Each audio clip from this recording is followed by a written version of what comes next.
So thank you so much, brethren, for joining me. Tonight can also be classed as a Sunday sermon on Mayegun's Diary Political. And that is that moment we call the no holds bar moment. You see, where people want to be politically correct. And then those who are closet enablers and supporters of the rogues ruining Nigeria. This is the moment we usually advise them to stay off, because we are not just going to be pointing out what is going on in that contraption. We are also going to be pointing out the names of those who are behind all of that. And just for posterity's sake. Because Nigeria is a place where the more criminally you are, the more reward you are likely going to get. It has worked again and again. And the people have been those paying the price, including those who are supporting them. So on Mayegun's Diary Political, it is a place where even if you are lying to yourself, there is a possibility that you will get your own healing here, and you will stop lying to yourself, start telling yourself the truth, because this is the place where you get to know how much of the actions of these guys actually affects you. I mean, directly or indirectly. So you will get to know. So on Sunday like this, it is a no holds bar session. We do not hold back anything. And that simply, I mean, that includes even your religious, businessmen and all that. So wherever their own names or their involvement is by any means spotted, we highlight that too. So please, to the rest of the brethren in the Temple of Truth, welcome to the Temple of Truth tonight. And remember, just share the broadcast after reading the caption of the broadcast. Invite your friends, invite your not so friendly friends. Tell them all that Mayegun today, Mayegun is live. In the last few days, I don't know where you were 3 days ago or what you were doing, right? But while you were at that, doing what you were doing, the people of Yelwata in Benue State, right? They have been having sleepless nights, and it is not because they are partying. It is because the Fulani terrorists, they came to town this time around. Just that 3 days ago, by the way, during the day before the attacks, we saw some paid miscreants, right, who marched in solidarity with Tifnumbu, because according to them, Tifnumbu and Alia, they had done so well in protecting lives and properties that, yeah, there are some pockets of, problems here and there, but the killings in Benue State is mostly exaggerated. That was their statement. That evening, the Fulani terrorists rode to town and they slaughtered over 200 people, including women and children. And while all this was going on, they had no single help from the supposed Tifnumbu or Alia, or through their agents like their military and others.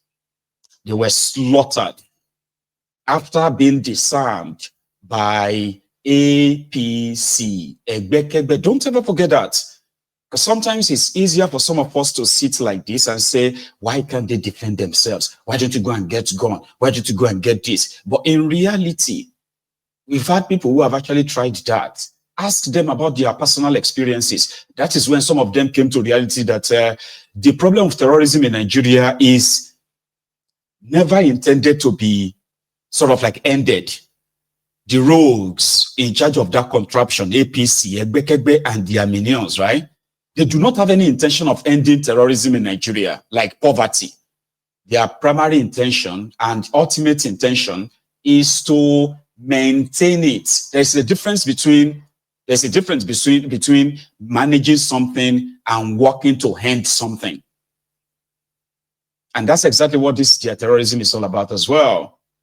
You know, because the people, the citizens, or let's start with the supposed military. Now let's say, okay, fine, they are not compromised, they are not corrupt, all those allegations are just because people just want to talk, right?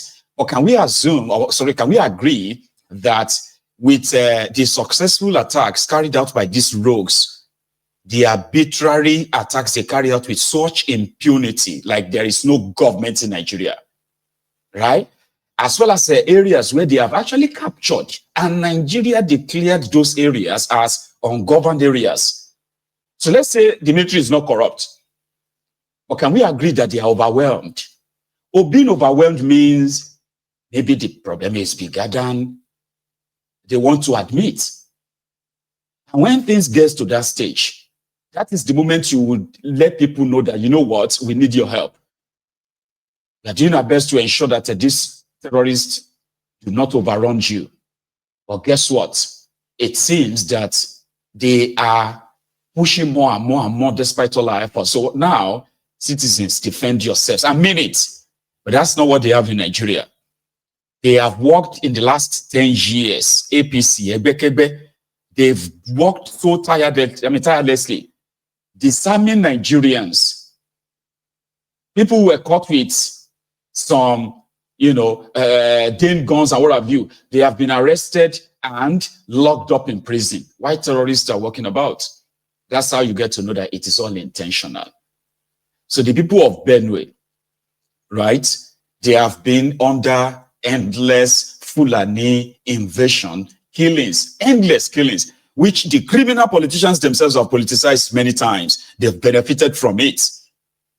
If you ask some of the people from Benue State today that, didn't you, you witnessed, it was under the APC, Ebekebe, Bukwari, that the Fulani terrorists turned the food basket of Nigeria to the burial ground, central of Nigeria. That was what Benue is known for, food basket of Nigeria. Rather than for us to see the hectares of farms, hectares of spinach farms or cabbage farms, or what do you call it, all kind of vegetables being planted in that place, we started seeing graveyards under Bokuwari. Yet Yala declared their governor, Autumn, they declared him wanted. They also declared fatwa on him. Fatwa means death sentence on him. Yet Benue people said they will go with APC. So today they will tell you that, no, we did not vote for APC, we voted for Reverend, we voted for Alia. And the same Alia continued to say, oh, you know what, Tifnubu has, it's crazy, right? So no matter how much you try to spin it, no matter how much you try to use propaganda to bury it, Baba, person way, the person will get the tight shoe on his own foot, right? Will tell you where it pinches, right? So the people of these local government areas seems to have had enough. But it won't be the first time, by the way. So no matter how much you see this, it won't be the first time. So they took to the streets in their large numbers, like in their hundreds, to call on the government to do something. Guess what they were met with? They were met with a firearms force from the Nigerian police. Somebody ordered them, or somebody gave the order that they should be shot, or somebody gave the order to the police to shoot at them. The people who have actually picked over 237 dead people, killed, massacred people. 200, not 10 or not 20, not 30, right? 237. While they were at that, do you know that that's, a day after, which was yesterday, the same Nigeria government and Nigerian army that declared one notorious Fulani terrorist wanted. His name is Ado Aleru. They declared him wanted yesterday. Army will declare terrorist wanted. They told us that they arrested his wife and his mother in Saudi Arabia when they went for Hajj. You probably heard the news then, right? Yesterday, they were holding a peace meeting with him, with the terrorists. And guess what he told them? He told them that, well, the reason why they are being terrorists or doing all this terrorism is because Nigerians are calling them terrorists. And because Nigerians are calling them terrorists, they are like, stigmatizing them. That's why they are just like, okay, if you are calling us terrorists, we'll just be terrorists then. And they started doing terrorism. in front of the same soldiers whose colleagues were slaughtered, killed by this same guy. There's no way that you can tell me that you are normal when you confidently says there's nothing wrong with Nigeria. You can, I mean, it's going to be hard for you to convince me that you are a normal person to utter that. That's just 1 out of 1 million of all of these infractions. People who are committing treason against their own country, and the citizens are being punished for it whenever they try to complain. So tonight we are going to start from Yelwata in Benue State. All right. So first, when the protest started, I think Very Dark Man was around the area. He actually did a video to, they're so graphic by the way, so I'm not sharing that with you. But part of his own video, I bet maybe this was before the Nigerian police opened fire on these bereaved communities or on the people, right? So we'll start with that before things get very rough.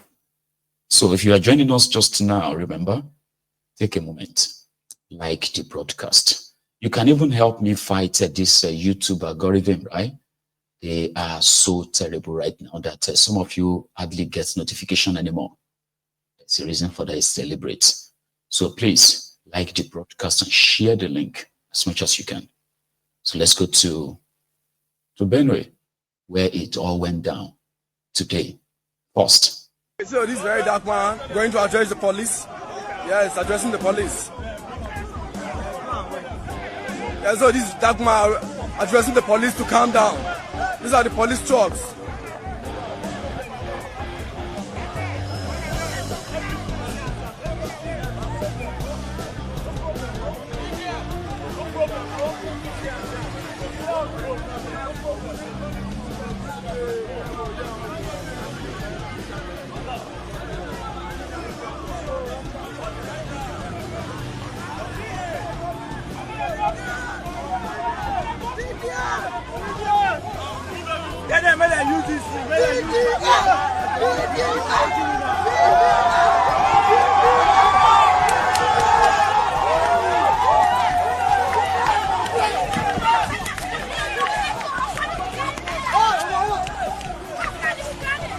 He asked that the road be cleared. Everybody should pass. People should stop throwing stones.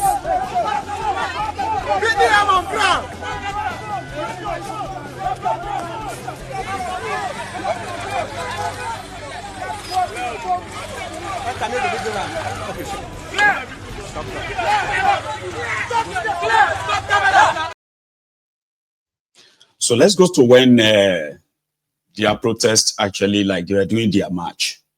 All right. And before the police started shooting at them and things got to that stage and they regrouped afterward, right? This was when things actually like kicked off and the march was building up.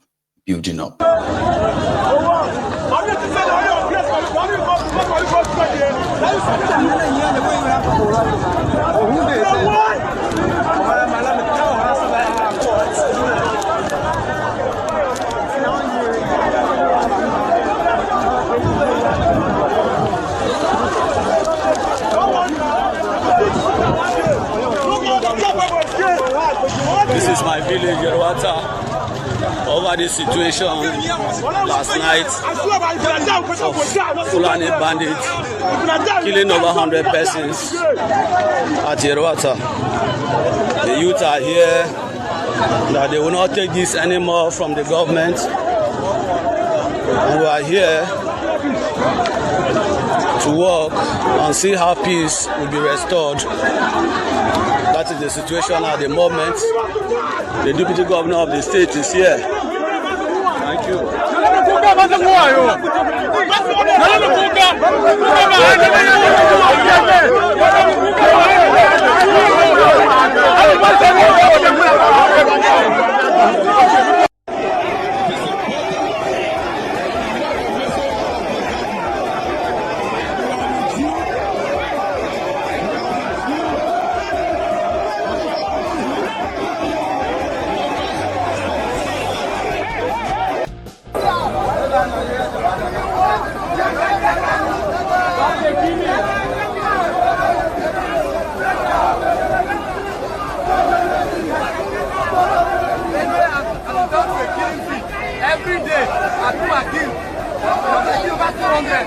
have to say, Papa, I got two brothers all over. Benue is winning. We have our leaders. They are forcing zero. So they are the election. Zero.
Like, you know, the energy was all there pumping.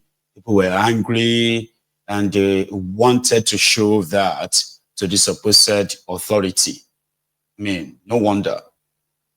Who is going to witness, you know, the brutal killing of children, you know, and not get really mad? Everything was fine. The deputy governor was there, calming them, telling them that they felt their pain and blah, blah, blah, blah. Then things started getting a little bit, you know, like tense. And as usual, the men in black, you know, the cowards with guns, they automatically probably, I mean, I don't want to say they felt intimidated by phone, placard, wielding, armless protesters. So the next thing, I think that was when Wahala walk on Koshu, the typical Nigeria scene, to remind all of you that your democracy is a mirage. You're lying to yourself that you are practicing democracy. There are some instances where your reality stares you in the face, meaning it will remind you or bring you back to reality. I know my right. This is a democracy. This is Nigeria. We're not in the military. There are times to be reminded that no, you don't even have any kind of form or definitive sort of like system of government. Nothing. It's just like anywhere belle face in a road kind of leadership or trajectory, no direction, blind leading blind kind of. Sure, you get. There are times to remind you. One of such times that should normally, you see, like Reno put it on X this morning. She said in a tweet, right? She said 200 plus killed in Gaza. Headlines everywhere. We even hear the Satan of Shokoto and others sending their own condolences and support. 20 killed in Ukraine.